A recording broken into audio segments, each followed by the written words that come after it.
नमस्कार, मी अजिंक्य भातंब्रेकर. तुम्ही बघता आहात न्यूज 18 लोकमत. मागोवा 2020 मध्ये आपल्या सर्वांचं स्वागत.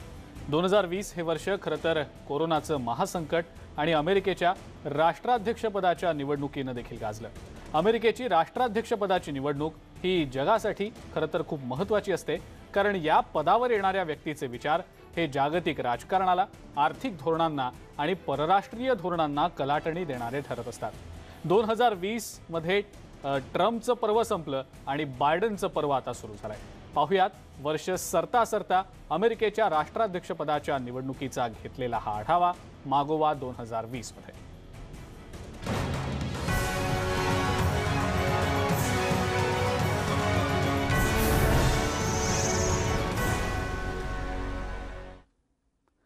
जागतिक महासत्तेचं बिरूद मिरवणाऱ्या अमेरिकेची निवडणूक ही जगासाठी तितकीच महत्त्वाची असते, कारण या निवडणुकीमध्ये कोण जिंकणार यावरून बरीच उलथापालथ होऊ शकते. 2020 मधील अमेरिकन राष्ट्राध्यक्षपदाची निवडणूक डोनाल्ड ट्रम्प यांनी अतिशय प्रतिष्ठेची केलेली होती. मात्र जो बायडन यांनी अखेर बाजी मारली. नेमकं अमेरिकेच्या निवडणुकीत काय घडलं याचा हा लेखाजोखा पाहूया.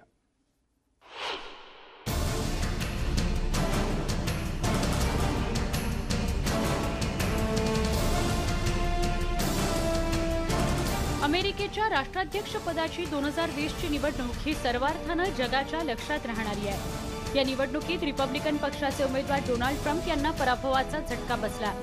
महासत्तेच्या सारीपटात डेमोक्रॅटिक पक्षाचे जो बायडेन यांनी डाव उलटवला. बायडेन यांनी कडवी झुंज देत 273 मतं मिळवली, तर डोनाल्ड ट्रम्प यांना 214 मतांवर समाधान मानावं लागलं. विजय सोपा असतो, पण पराभव मात्र कठीण असतो असं म्हणणाऱ्या ट्रम्प यांना बायडेन यांनी त्यांची जागा दाखवून दिली. या पराभवामुळे पुन्हा सत्तेत येण्याचं डोनाल्ड ट्रम्प यांचं स्वप्न धुळीस मिळालं. अमेरिकेच्या राष्ट्राध्यक्षपदाच्या निवडणुकीत अनेक महत्त्वाचे मुद्दे चर्चेत आले. त्यातील महत्त्वाचा मुद्दा म्हणजे अमेरिकेचा आर्थिक प्रश्न. जवळपास 34% मतदारांनी अर्थव्यवस्थेचा मुद्दा मांडला. याबरोबरच अमेरिकन जनतेनं रोजगाराच्या मुद्द्यालाही महत्त्व दिलं होतं. या मुद्द्यांवरून त्यांनी मतदान केलं होतं. कोरोनामुळे अमेरिकेची अर्थव्यवस्थाही कोसळली आहे. ट्रम्प यांनी जानेवारी 2017 मध्ये अध्यक्षपद स्वीकारलं तेव्हा बेरोजगारीचा दर 7.7% इतका होता, तर यावर्षी सप्टेंबरमध्ये हाच बेरोजगारीचा दर 7.9% पोहोचला आहे.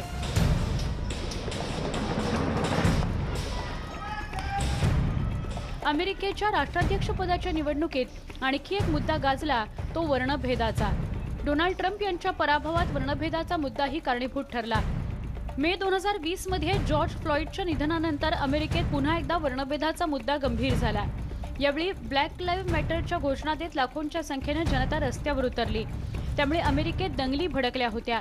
याचा फटका मतदानाच्या रूपाने ट्रम्प यांना बसला. जवळपास 21% मतदारांनी वर्णभेदाचा मुद्दा लक्षात घेऊन मतदान केलं. राष्ट्राध्यक्षपदाच्या निवडणुकीदरम्यानच कोरोनाचा कहरही वाढला होता आणि कोरोनाचे सर्वाधिक रुग्ण अमेरिकेत होते. कोरोनानं माणसं मृत्युमुखी पडत असताना ट्रम्प यांनी वेगळीच भूमिका घेतली होती. पूर्ण देश लॉकडाऊन केला तर संपूर्ण देशाची वाट लागू शकते असं त्यांचं मत होतं. ढासळती अर्थव्यवस्था सावरण्यासाठी देश लॉकडाऊन करण्याचा निर्णय ट्रम्प यांना महत्त्वाचा वाटत नव्हता. अमेरिकेतील जनता राष्ट्राध्यक्ष डोनाल्ड ट्रम्प यांच्यावर नाराज होती. कोरोना व्हायरसचा धोका असतानाही ट्रम्प यांनी सुरुवातीला त्याला महत्त्व दिलं नाही आणि कोरोना व्हायरसच्या चाचण्या करायला उशीरही लावला होता. त्यामुळे अमेरिकन जनतेत ट्रम्प यांच्या विरोधात असंतोष पसरला होता. परिणामी या निवडणुकीत कोरोनाच्या मुद्द्यावरून 18% मतदान झालं. डोनाल्ड ट्रम्प यांनी कोरोनाच्या महासंकटाला जागतिक आरोग्य संघटनेला जबाबदार ठरवलं होतं.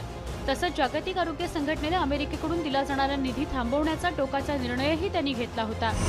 जागतिक आरोग्य संघटनेनं कोरोना व्हायरसच्या उद्रेकानंतर तातडीनं पावलं उचलली नाहीत आणि अन्य देशांना वेळीच इशारा देऊन सावध केलं नाही असा ट्रम्प यांचा आक्षेप होता.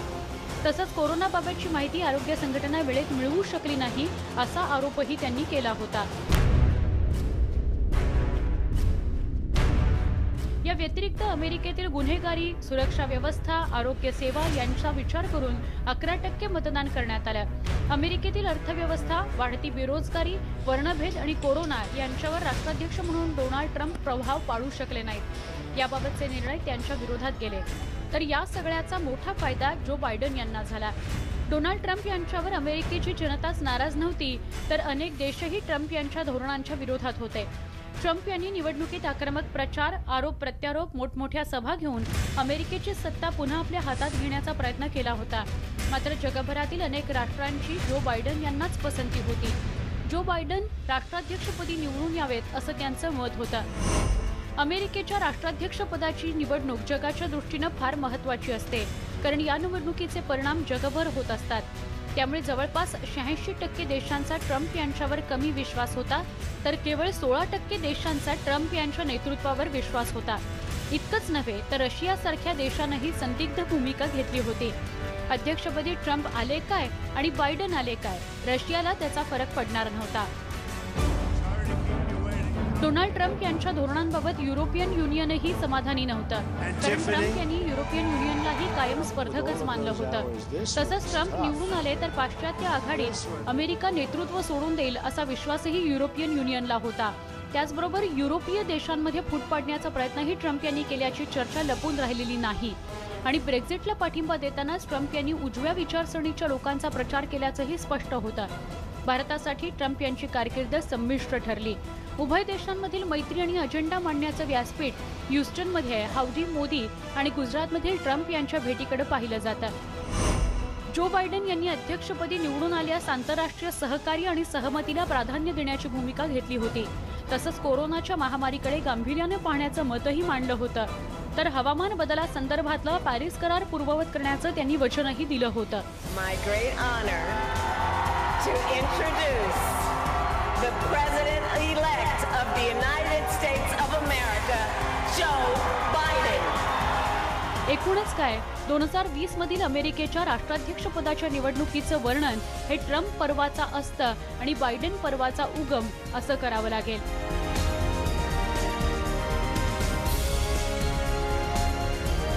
Bureau report, news 18 Lokmat, Mumbai.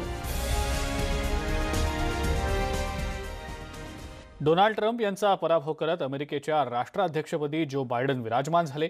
या निवडणुकीत डोनाल्ड ट्रम्प यांचा पराभव करणं वाटतं तितकं सोपं नव्हतं. तरी देखील बायडन यांनी मांडलेल्या भूमिका आणि आत्मविश्वास यांच्या जोरावर विजयश्री खेचून आणली. पाहुयात त्यांनी मांडलेल्या या भूमिका.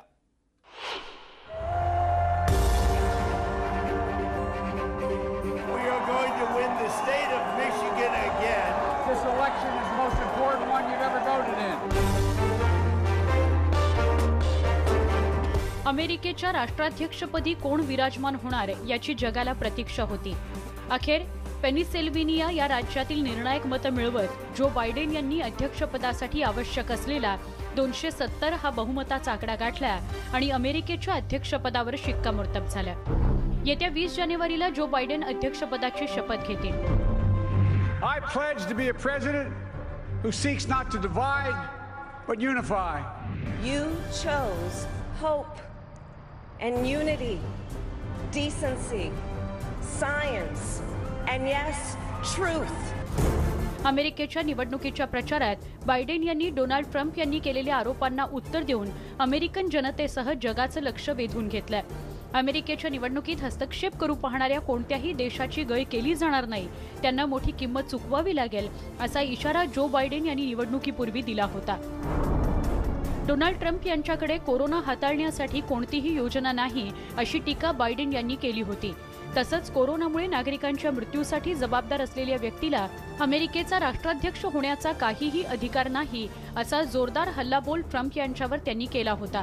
तसंच मी सत्तेत आलो तर मास्क बंधनकारक करणार आणि रॅपिड टेस्टिंग मोठ्या प्रमाणात वाढवणार असं आश्वासनही त्यांनी अमेरिकेच्या जनतेला दिलं होतं. हे आश्वासन अमेरिकन जनतेला अपील झालं.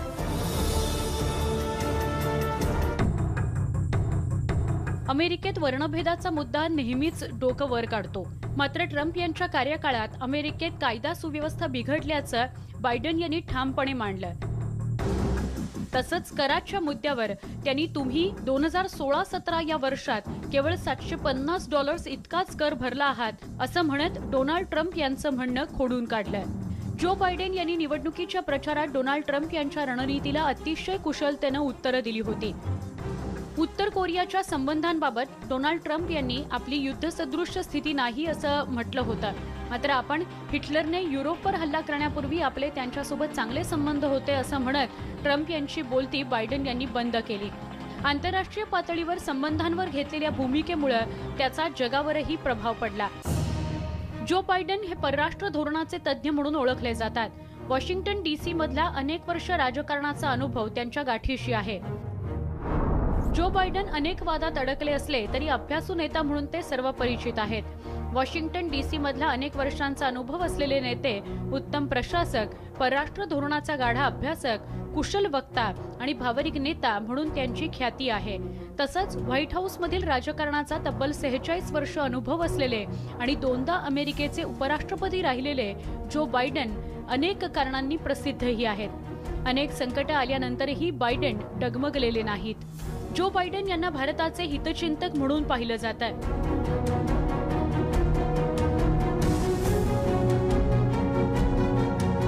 भारतीय अमेरिकन जनसमुदायाशी संबोधित करताना राष्ट्राध्यक्षपदी निवडून आल्यास भारतासमोरील आव्हानं दूर करण्याकरता भारताला साथ देणार असल्याचं त्यांनी म्हटलं होतं। भारत आणि अमेरिकेदरम्यान असैन्य आण्विक कराराला मंजुरी मिळावी यासाठी ते प्रयत्न करत आहेत। हे प्रयत्न गेल्या 15 वर्षांपासून सुरू आहेत। जो बायडन यांच्या या भूमिकेमुळे भारताच्या आशा वाढल्या आहेत। बराक ओबामा यांच्या कार्यकाळात बायडन हे उपाध्यक्ष होते।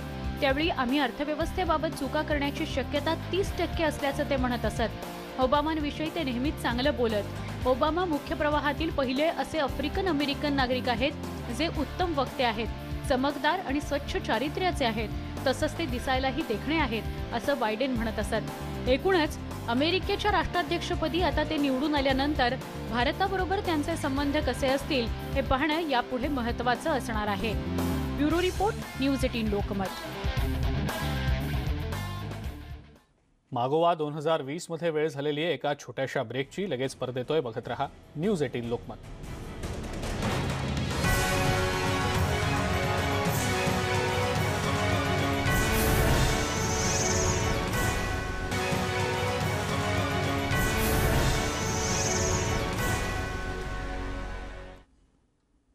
मागोवा 2020 मध्ये आपल्या सर्वांचं पुन्हा एकदा स्वागत। अमेरिकेच्या उपराष्ट्राध्यक्षपदी भारतीय वंशाच्या कमला हॅरिस विराजमान झाल्या। याचा आनंद जेवढा कमला हॅरिस यांना आहे त्यापेक्षा काही अधिक पटीनं भारतीयांना आहे। जागतिक महासत्ता असलेल्या अमेरिकेच्या उपराष्ट्राध्यक्षपदी विजयी होणं ही साधी सोपी गोष्ट नाही। मात्र कमला हॅरिस यांच्यामुळे भविष्यात अमेरिकेच्या राष्ट्राध्यक्षपदी एखादी भारतीय व्यक्ती बसली तर तो एक इतिहास असेल। पाहुयात याच संदर्भातला हा खास report.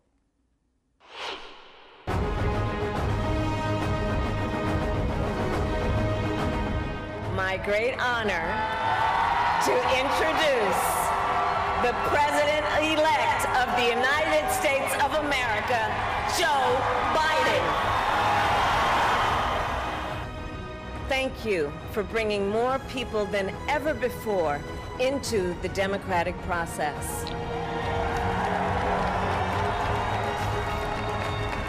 And for making this victory possible. You have protected the integrity of our democracy.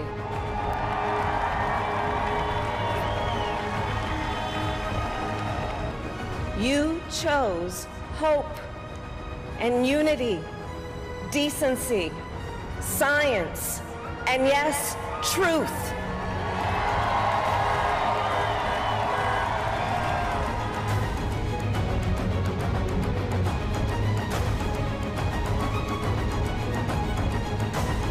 अमेरिकेच्या राष्ट्राध्यक्षपदाच्या निवडणुकीची धामधूम सुरू असताना दुसरीकडे एक इतिहास घडला जातो आणि हा इतिहास घडवत होत्या कमला हॅरिस, एक भारतीय वंशाच्या महिला। डोनाल्ड ट्रम्प पुन्हा राष्ट्राध्यक्ष होणार की जो बायडेन ट्रम्प यांना मात देणार अशी चर्चा सुरू असतानाच कमला हॅरिस यांचं नावही तितकंच चर्चेत होतं।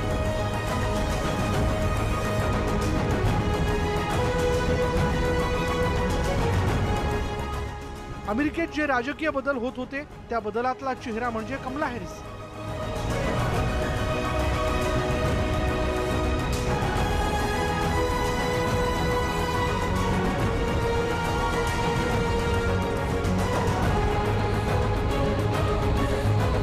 अमेरिकेच्या उपराष्ट्राध्यक्ष पदापर्यंत पोहोचणाऱ्या कमला हॅरिस या पहिल्या महिला आहेत। तसंच उपराष्ट्राध्यक्ष होणाऱ्या कमला हॅरिस या पहिल्या कृष्णवर्णीय महिला नेत्या आहेत. इतकंच नव्हे तर अमेरिकेतील उपराष्ट्राध्यक्ष यासारख्या मोठ्या पदावर भारतीय वंशाच्या स्त्रीची नेमणूक होण्याची ही अमेरिकेच्या इतिहासातील पहिलीच वेळ आहे. 55 वर्षीय कमला हॅरिस खरं तर अध्यक्षपदाच्या शर्यतीत होत्या. अमेरिकेसारख्या देशाच्या अध्यक्षपदाच्या शर्यतीत उतरणं हेच मोठं धाडस आहे. मात्र अध्यक्षपदाच्या निवडणुकीतून 2 पावलं मागे घेत कमला हॅरिस यांनी जो बायडेन यांना पाठिंबा दिला.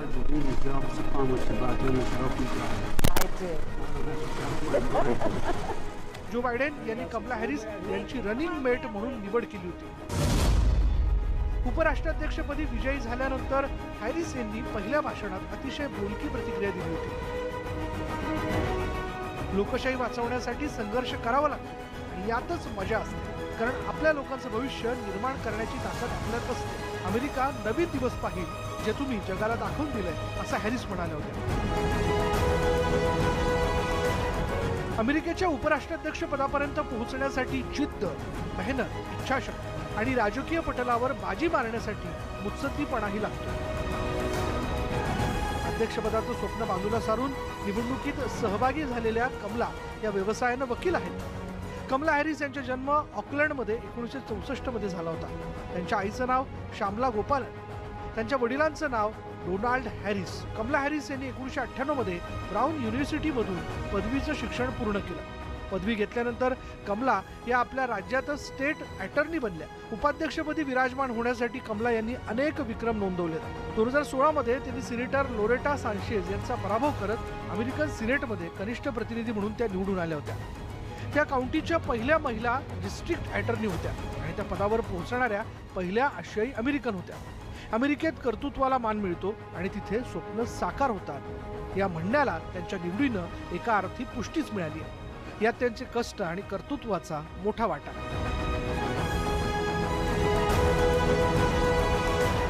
अशा या कमला हॅरिस यांचं जो बायडेन यांनी कौतुक केलं होतं. कमला हॅरिस यांना उपाध्यक्ष पदाच्या उमेदवार घोषित करताना मला अभिमान वाटतो आणि त्या लढवय्या तसंच अमेरिकेतील सर्वोत्तम नोकरशहांपैकी एक असल्याचंही ट्विट बायडेन यांनी केलं होतं. No doubt that I picked the right person to join me as the next Vice President of the United States of America, and that's Senator Kamala Harris. Howard taught me, and it has taught me. Kamala या भारतीय असल्यामुळे त्याचा भारतावर काय परिणाम होईल अशा आशयाच्या चर्चाही रंगल्या होत्या. किती असलं तरी देशहिताला पहिलं प्राधान्य दिलं जातं. अमेरिकेचं हित जपणं याला ते अग्रक्रम देतील. अमेरिकेत सत्ता कोणत्याही पक्षाची असली तरी प्रत्येक देशाचं जागतिक धोरण हे स्वहिताचं असतं आणि त्यामुळे मी पहिली आहे पण शेवटची असणार नाही असं कमला यांनी केलेलं विधान त्यांच्या विजयाचं ऐतिहासिक महत्त्व अधोरेखित करणार आहे. कमला हॅरिस यांचा जन्म कॅलिफोर्नियातील ऑकलंड मधला असला तरी त्यांचं नातं मात्र भारताशी पक्क आहे. अमेरिकेत त्यांच्या नावाची जेव्हा घोषणा झाली त्यावेळी तामिळनाडूतील त्यांच्या तुलासेंद्रमपुरामध्ये आनंद उत्सव साजरा करण्यात आला. अनेक ठिकाणी त्यांच्या नावाचे बॅनर्स झळकले आणि कमला हॅरिस यांना पाठिंबा असल्याचं दर्शवण्यात आलं. कमला यांच्या आईचा जन्म भारतातला तर वडिलांचा जमैकातला. पालक विभक्त झाल्यानंतर कमला यांच्या आई श्यामला यांनीच त्यांची जडणघडण केली. कमला हॅरिस यांचं व्हाईट हाऊसमध्ये येणं यामागे खूप मोठा अर्थ दडलेला आहे. आपल्या आदर्शांना पुढे नेण्यासाठी त्यांनी शिक्षण आणि लोकसेवेचा मोठ्या हिमतीनं पाठपुरावा केला. ब्लॅक लाईव्ज मॅटरच्या चळवळीतही कमला यांनी महत्त्वपूर्ण भूमिका पार पडली होती. यंत्रणांमधील वर्णभेद मोडून काढण्याबाबत कमला यांनी ठामपणे भूमिका मांडली होती. तसंच अमेरिकेतल्या वंचितांना न्याय मिळवून देण्यासाठी आपण योग्य असल्याचं त्यांनी अनेकदा म्हटलं. अमेरिकेच्या उपराष्ट्राध्यक्षपदी असल्यानं अनेक जबाबदाऱ्याही त्यांच्यावरती. कमला हॅरिस यांनी ऐतिहासिक विजय मिळवून भारतीय वंशाच्या लोकांना विशेषतः नवीन पिढीसमोर आदर्श घालून दिला. अमेरिकेमध्ये कष्ट केले तर सर्वाधिक उंचीच्या पदांवरही पोहोचणं शक्य आहे अशी उमेद त्यांच्या निमित्ताने नव्या पिढीला मिळाली. कमला हॅरिस या भविष्यात भारतासाठी मोठा आशेचा किरण ठरू शकतो. अमेरिकेच्या पुढल्या राष्ट्राध्यक्ष पदाची निवडणूक कमला हॅरिस लढल्या, जिंकल्या तर तो दिवस अमेरिकेसह भारतासाठी सुवर्ण अक्षरानं लिहिला जाईल यात शंका नाही. Let me introduce to you, for the first time, your next Vice President of the United States, Kamala Harris. Bureau report, news 18 Lokmat.